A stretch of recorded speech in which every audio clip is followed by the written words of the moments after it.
Everyone welcome back to my channel. So आज हम करने वाले हैं क्लास 8 का जो पहला chapter crop production and management के ऊपर क्वेश्चन आंसर करने वाले हैं। तो ठीक है, हमने इसकी एक्सप्लेनेशन कब का ही कंप्लीट कर ली थी। तो आज हम करने वाले हैं कुछ question answer on the basis of the crop production, जो आपके एनसीईआरटी में टेक्स्ट बुक में जो जितने भी क्वेश्चन आंसर वो आज हम डिस्कस करने वाले। Okay, so without wasting our time start करते हैं। पहला क्वेश्चन बोला select the correct word from the following list and filling the blanks. जो आपको वर्ड्स दिए हैं ना, आपको 5 वर्ड्स दिए हैं या जो आपके फिलिंग द ब्लैंक्स में दिए उसमें क्या करना है, फिल करना है वर्ड्स को। सो पहला क्वेश्चन बोल रहा है the same kind of plant grown and cultivated on a large scale at place is called. So हमने पढ़ा था कि कोई भी सेम काइंड ऑफ प्लांट जब किसी बड़े एरिया पे कल्टीवेट किया जाता है लार्ज स्केल पे, तो उसे क्या बोलते हैं, उसे हम बोलते हैं क्रॉप। तो आपका राइट आंसर क्या हो जाएगा, क्रॉप आ जाएगा। मैं यहाँ पर आपके लिए लिख भी देती हूँ। सो ये सब हमने क्या किया, ऑलरेडी पढ़ के रखा है, ठीक है। सो ये सब आपको आना चाहिए। क्रॉप राइट आंसर आपका हो जाएगा। सेकंड क्या बोलता है, सेकंड बोलता है the first step before growing crop is dash of the soil. So जो हमारा हमने देखा बहुत सारे प्रैक्टिसेस होते हैं। तो पहला प्रैक्टिसेस क्या होता है, प्रिपरेशन ऑफ सॉइल, मतलब सॉइल को प्रिपेयर करना, ठीक है, प्रिपरेशन होता है। सो यहाँ आपका क्या हो जाएगा, प्रिपरेशन आपका राइट आंसर हो जाएगा। आगे आपका बोल रहा है कि damage seed would dash on the top, ये क्या करते हैं, फ्लोट करते हैं। तो आपका ये आपका दूसरा हो जाएगा, ये आपका तीसरा आ जाएगा। फ्लोट मतलब अगर आपको पता लगाना है कि ये अच्छा आपका सीड है कि नहीं है, तो आप क्या करो, पानी में ले जाओ। अगर फ्लोट करेगा तो इसका मतलब वो डैमेज है। For growing a crop sufficient sunlight and dash needed. So एकदम अच्छे क्रॉप के लिए हमें क्या क्या ज़रूरत है, सनलाइट की ज़रूरत है, और किसकी ज़रूरत है, पानी एंड न्यूट्रिशंस की ज़रूरत है।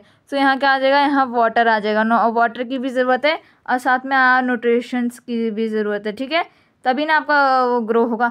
सो पहला क्वेश्चन कंप्लीट होता है। इसके साथ सेकंड क्वेश्चन पे चलते हैं। Match items in column A with column those in column B. So आपको ये जो दिए आपको क्या करना है, आपको मैच करना है, ठीक है। खरीफ क्रॉप्स क्या होते हैं, पहले देखते हैं रबी क्रॉप्स क्या होता है। पहले आप मुझे बताओ खरीफ और रबी क्रॉप्स क्या होते हैं, ये आपके लिए होमवर्क ले लो, ठीक है। सो रबी क्रॉप्स क्या होता है, जो विंटर्स में ग्रो होते हैं, और आपके खरीफ क्रॉप्स क्या होता है, जो रेनी में ग्रो होते हैं। रेनी में क्या ग्रो होता है, पैडी होता है। तो आपका लास्ट वाला हो जाएगा, ठीक है। रबी क्रॉप्स कब ग्रो होते हैं, आपके विंटर सीजन में, ठीक है। उसका केमिकल फर्टिलाइज़र क्या होते हैं, जैसे आपके हो गया यूरिया हो गया आपका, उसके बाद फिर सुपर फॉस्फेट हो गया, और आपका जो ऑर्गेनिक मैन्योर होता है वो आपका एनिमल एक्सक्रीटा होता है। ये जो आपको लग रहा होगा ना, ये एक क्यों दिया आपको कंफ्यूज करने के लिए दिया है, डोंट टू बी कंफ्यूज्ड। एक बार फिर से बताती हूँ, खरीफ क्रॉप का है आपका लास्ट वाला, रबी क्रॉप का है आपका उसके सेकेंड लास्ट वाला, केमिकल फर्टिलाइजर का है आपका urea and super phosphate, organic का है आपका क्या है, सॉरी, आपका है animal excreta and cow dung, urine and plant waste. Third question बोला है गिव 2 एग्जांपल्स ऑफ ईच। ये जो आपके 2 दिए हुए आपको इसके एग्जांपल देने। पहला खरीफ क्रॉप ऐसे क्रॉप होते हैं जो रेनी सीजन में ग्रो होते हैं। उसके एग्जांपल्स जैसे आपके हैं पैडी एंड मेज, ओके। और रबी क्रॉप कौन, जो विंटर्स में ग्रो होता है, उसका है व्हीट एंड ग्राम। आगे चलते हैं। आगे आपका फोर्थ क्वेश्चन बोल रहा है right a paragraph in your own words on each of the following. बहुत सारे आपको टॉपिक्स दिए हुए हैं ऑन द बेसिस ऑफ जो कि हमने पढ़ा है चैप्टर्स में। उसमें क्या करना है, आपको पैराग्राफ लिखना है हर एक के ऊपर। पहला बोल रहा है प्रिपरेशन ऑफ सॉइल, मतलब सॉइल को प्रिपेयर कैसे किया जाता है, ठीक है। तो हमने बहुत अच्छे से पढ़ा, हमने इसके ऊपर MCQs भी किए बहुत सारे, हमने क्विज भी किए बहुत सारे। तो हमें एकदम अच्छे से पता है कि क्या होगा। तो आप अपने वर्ड्स में तो लिख ही सकते हो, 8th क्लास में आ गए हो। सो क्या होगा, soil preparation is necessary before growing a crop. एक क्रॉप को ग्रो करने के लिए सबसे पहला नेसेसरी वर्क होता है सॉइल प्रिपेयर, मतलब सॉइल को प्रिपेयर करना। It involves tiling and loosening the soil. इसमें टाइलिंग एंड लूजनिंग होता है सॉइल का, जिसमें सॉइल क्या होता है, अच्छे से प्रिपेयर हो जाता है। This allow the root to penetrate deep in the soil and to breathe easily even they are deep. ये क्या करते हैं, ये जो रूट को अच्छे से मतलब वो सॉइल के गहराई में जाने का वो मौका मिलता है और अच्छे से ब्रीथ करने का मौका मिलता है। उससे क्या होता है, आपके सॉइल क्या होता है, अच्छे से पेनिट्रेट करते हैं और अच्छे से आपके रहते हैं, ताकि क्या होता है, प्रिपेयर हो जाते हैं अच्छे से, ठीक है। बी आपका सोइंग है। अब इसके ऊपर पैराग्राफ आपको लिखना है। The process of putting seeds into the soil is called sowing. Sowing मतलब बोना, मतलब सीड्स को क्या होता है, जब हम खेतों के अंदर डालते हैं, बोते हैं, तो उस प्रोसेस को, जब हम जो सीड होते हैं वो हम खेतों में डालते हैं, उस प्रोसेस को सोइंग बोलते हैं। The tool use traditionally for seed is funnel shaped. जो पहले ज़माने में ट्रेडिशनली जो यूज़ होते थे आपके एग्जाम्पल्स में जो कि टूल यूज़ होते थे जैसे फनल शेप्ड है। Now days a seed drill is use. आज के ज़माने में सीड ड्रिल यूज़ होता है जो कि हेल्प करता है ट्रैक्टर से क्या करता है वो सीड को बोता है, ठीक है। This tool shows the seeds uniformly at the proper distance and depth. तो सीड ड्रिल से क्या होता है, ये आपका यूनिफॉर्मली मतलब एकदम मतलब आपका सेम मतलब जैसे पहले ज़माने में क्या होता है कहीं भी बो देते थे वो ना, तो अभी जो ट्रैक्टर की मदद से होता है ये एकदम सेम डिस्टेंस पे होता है, प्रॉपर डिस्टेंस और डेप्थ मतलब गहराई से, ठीक है। आगे आपका बोल रहा है वेडिंग। वेडिंग क्या होता है, जो आपके सम अनडिजायरेबल प्लांट्स होते हैं जो ग्रो हो जाते हैं प्लांट्स के साथ, अनवांटेड प्लांट्स होते हैं बिन बुलाए मेहमान, ठीक है, उन्हें बोलते हैं विड्स। जो आप खेतों के साथ जैसे हम उगाते भी नहीं है वो भी ग्रो हो जाते हैं अपने आप, उससे बोलते हैं विड्स, ठीक है। और जो प्रोसेस लगता है the process of removing this unwanted plants is called wedding. इस प्लांट्स को हमें क्या करना रहता है, वो हमारे जो अच्छे प्लांट्स होते हैं उसके न्यूट्रिशंस खा जाते हैं, इसलिए हम इस प्लांट्स को हटाते हैं ताकि ये हमारे प्लांट्स को खा ना जाए, ठीक है, न्यूट्रिशंस ना ले ले। इस प्रोसेस को वेडिंग बोलते हैं। Threshing the process separating the grain. ये एक प्रोसेस जिसमें ग्रेन को क्या करता है, ग्रेन को सीड से हम अलग करते हैं। This process is known as the क्या करता है थ्रेशिंग होता है इस प्रोसेस को।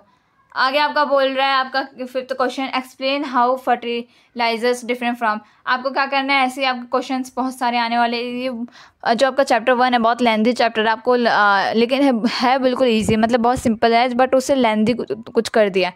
सो आपको घबराने की ज़रूरत नहीं है। आपको बहुत सारी चीज़ें तो आपको खेत के बारे में पहले से पता ही होंगी क्योंकि विलेज में बहुत सारे खेत होते होंगे तो उससे पता होता होगा। तो क्या फर्टिलाइजर मैन्योर में डिफरेंस बताने। फर्टिलाइजर आपको ऐसे कॉलम बना लेना है, कॉलम 1 फर्टिलाइजर मैन्योर। पहला क्या बोला, फर्टिलाइजर इज इनऑर्गेनिक सॉल्ट। ये क्या होता है, इनऑर्गेनिक होता है। और ये मैन्योर इज नेचुरल होता है, ठीक है, नेचुरली होता है। अब fertilizer is prepared in factories. ये फैक्ट्रीज में फर्टिलाइजर को बनाए जाते हैं। It is made up of decomposition of plant, cattle dung, human waste and plant residues. ये किससे बनता है, मैन्योर आपका बनता है जो ह्यूमन वेस्ट होता है, जो प्लांट का वेस्ट होता है उससे बनता है, डिकम्पोजिशन से। Fertilizer does not provide any humus. कोई भी ह्यूमस प्रोवाइड नहीं करता है हमारे प्लांट सॉइल को। Manure can be prepared in the field. Manure क्या फील्ड के अंदर प्रिपेयर होता है। Fertilizer are very rich in nutritions. ये न्यूट्रिशंस बहुत रिच होते हैं, जैसे नाइट्रोजन हो गया, फॉस्फोरस हो गया, पोटेशियम हो गया।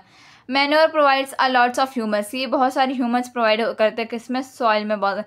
Manure is relatively less rich in the nutrition. से ये बहुत लेस होते हैं और ये बहुत ज़्यादा होता है, ठीक है, इसीलिए ज़्यादातर आजकल फर्टिलाइजर ज़्यादा यूज़ होता है, ठीक है, खाद जिसे बोलते हैं ना। 6th क्वेश्चन बोला है व्हाट इज इरिगेशन। इरिगेशन क्या होता है, describe 2 method of irrigation which conserve water. 2 आपको मेथड बताना जो कि हमने पढ़ा था जिससे क्या पानी की बचत हो, ठीक है, हमने पढ़े थे ना। सो आंसर है the artificial method of watering the plants of existing in their growth is called irrigation. सबसे पहले इरिगेशन क्या होता है, इरिगेशन वो होता है जब हम खेतों में पानी देते हैं, जब खेतों को जैसे हमें भी पानी की ज़रूरत होती है पीने की, वैसे ही खेतों को भी बहुत चीज़ों के लिए पानी यूज़ हो जाता है। उस प्रोसेस को इरिगेशन बोलते हैं जब हम खेत में पानी डालते हैं। Main sources of irrigation are wells, tubewells, ponds, lakes, rivers. ये कुछ जो मेन सोर्स होते हैं इरिगेशन के, जैसे वेल हो गए, कुएँ हो गए, ट्यूबवेल्स हो गए, आपके पोन्ड्स हो गए, तालाब हो गए, नदी हो गए, सब क्या है आपके सोर्सेज है, ठीक है, किसके आपके सोर्सेज, इरिगेशन के सोर्सेज है। 2 method which help to conserve water. जो 2 मेथड है जो कंजर्व करता है मतलब पानी बचत हेल्प करते हैं, वो पहला है आपका स्प्रिंकलर सिस्टम। स्प्रिंकलर सिस्टम क्या होता है, this irrigation system has an arrangement of vertical pipe with a rotating nozzle on the top. ये एक टाइप ऑफ वर्टिकली पाइप होता है जिसके ऊपर एक रोटेटिंग नोजल्स लगे रहते हैं। It is more useful in the uneven and Sandy land. ये ऐसे लैंड पे बहुत ज़रूरत है जहाँ सैंडी लैंड होता है, और ये वहाँ पर बहुत ज़रूरत है जहाँ सफिशिएंट वाटर अवेलेबल ना हो, ठीक है। सेकेंड आपको बोलता है drip irrigation. Drip irrigation it is ये सिस्टम अरेंजमेंट हो जिसमें जो आपके पाइप्स और ट्यूब्स होते हैं वो स्मॉल होल से क्या करते हैं, पानी वाटर करते हैं प्लांट्स को, ड्रॉप बाय मतलब बूंद गिरा गिरा के करते हैं, ठीक है। सो ये इट इज़ वेरी इफिशिएंट, ये बहुत अच्छा है। और जहाँ पानी यहाँ पर इसीलिए किया जाता है ताकि पानी बिल्कुल भी वेस्ट ना हो, ठीक है। आगे 7th question, if wheat is sown in the kharif season what would happen, discuss. वैसे आप देखोगे व्हीट क्या एक रबी क्रॉप है, ठीक है, रबी क्रॉप मतलब ये क्या ठंडियों में आपका उगाया जाता है। लेकिन अगर आप इसको खरीफ सीजन मतलब आप इसको अगर रेनी सीजन में उगा दोगे तो क्या होगा, पढ़ते हैं। Wheat crop is sown from November December to March April. जो आपका वीट का जो क्रॉप होता है, मतलब गेहूं का जो खेती होता है, वो कब से होता है? नवंबर दिसंबर से लेके मार्च और अप्रैल तक होता है, ठीक है। It is grown and winter, ये विंटर के वक्त होता है, ठीक है। इसमें पानी कम लगता है, इसमें पानी की ज़रूरत नहीं होती, इसलिए ये विंटर मतलब ये ठंडियों में उगाया जाता है, ठीक है। अगर हम इसे खरीफ मतलब अगर हम बरसात के सीज़न में इसे अगर हम उगाएंगे तो इसका प्रोडक्शन अच्छे से नहीं होगा, डिक्रीज़ हो जाएगा, क्योंकि इसमें पानी ज़्यादा नहीं होना चाहिए। लेकिन अगर रेनी सीजन में करेंगे तो पानी बरसात की वजह से क्या हो जाएगा, ये डैमेज हो जाएगा, डिसेबल हो जाएगा, ठीक है, डिक्रीज़ हो जाएगा। So this is the main reason. Okay, 8th question, explain how soil get affected by the continuous plantation of crops in the field. आपको एक्सप्लेन करना है कि अगर आप एक ही जगह पे, एक ही खेत पे बार बार आप इरिगेशन करते रहोगे, बार बार प्लांटेशन करते रहोगे तो क्या होगा? Continuous plantation of crops make the soil poor in certain nutritions as the crop take up nutritions from the soil. जब आप एक ही खेत पे बार बार खेती करते रहोगे तो क्या होगा? उसका सॉइल जो होता है वो क्या धीरे धीरे पुअर होता जाएगा, ठीक है। उसको जो न्यूट्रिशंस होते हैं वो ख़त्म होते जाएंगे। द सॉइल बिकम इनफर्टाइल, जो सॉइल होगा इनफर्टाइल बन जाएगा। It does not get enough time to replenish the nutrient, ये ज़्यादा टाइम, इसे टाइम ही नहीं मिल रहा न्यूट्रिशंस लेने का, क्योंकि आप बार बार उसके ऊपर प्लांटेशन किए जा रहे हो, तो इससे क्या होता है? आपका सॉइल डैमेज हो रहा है। आगे what are the weeds, weeds क्या होता है हमने पढ़ा है, how can we control them. Weeds क्या होता है? वीड्स आर अनवांटेड प्लांट्स, या अनवांटेड प्लांट्स होते हैं जो अपने आप उग जाते हैं, that compete with crops for resource like nutritions, water, sunlight, hydrating and their growth. ये जो आपके प्लांट्स के साथ, क्रॉप के साथ उग जाते हैं अपने आप, और जितने भी रिसोर्सेज जो हम क्रॉप पे लगाते हैं वो सारा इसमें लग जाता है, ठीक है। वीडिंग क्या होता है? Weeding is a process controlling weeds. Weeding एक प्रोसेस है जिसमें हम क्या वीड्स को कंट्रोल करते हैं बाय कटिंग। आप कटिंग भी कर से मशीन से या केमिकली अगर करोगे तो विड्स साइज यूज़ होता है, ठीक है। आजकल कटिंग नहीं होता क्योंकि कटिंग में बहुत टाइम लगता है, विड्स साइड डाल देते हैं, उससे क्या होता है अपने आप केमिकली वो क्या होता है, डेड हो जाता है। लास्ट क्वेश्चन बोला, arrange the following boxes in the proper order to make a flow chart of sugar cane crop. So आपका ये 7 पूरे प्रैक्टिसेस दिए, आपको क्या करना है? सबसे पहले करना है, ठीक है। सबसे पहले क्या होगा? ये आपको सब करना है, ठीक है। आंसर देखते हैं। सबसे पहले आपका होगा sending crop to sugar factory. Second आपका होगा इरीगेशन, ठीक है।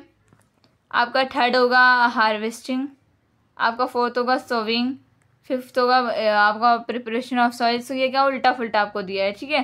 सो आपका राइट आंसर क्या होगा? सबसे पहले आपका होगा आपका प्रिपरेशन ऑफ सॉइल होगा, ठीक है। उसके बाद आपका प्लगिंग द फील्ड होगा। तीसरा है आपका सोविंग होगा।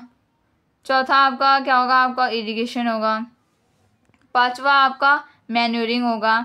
छठा आपका होगा sending crop to sugar factory. और 7th लास्टली हार्वेस्टिंग होगा, ठीक है। तो ऐसे आपको सॉल्व करने। So that's all for today. I hope you enjoy today's video. आज के लिए बस इतना ही था। ऐसे वीडियोस के लिए हमें लाइक करिए, शेयर करिए, सब्सक्राइब करिए और हमें ज़रूर सपोर्ट करिए। That's all for today. Bye.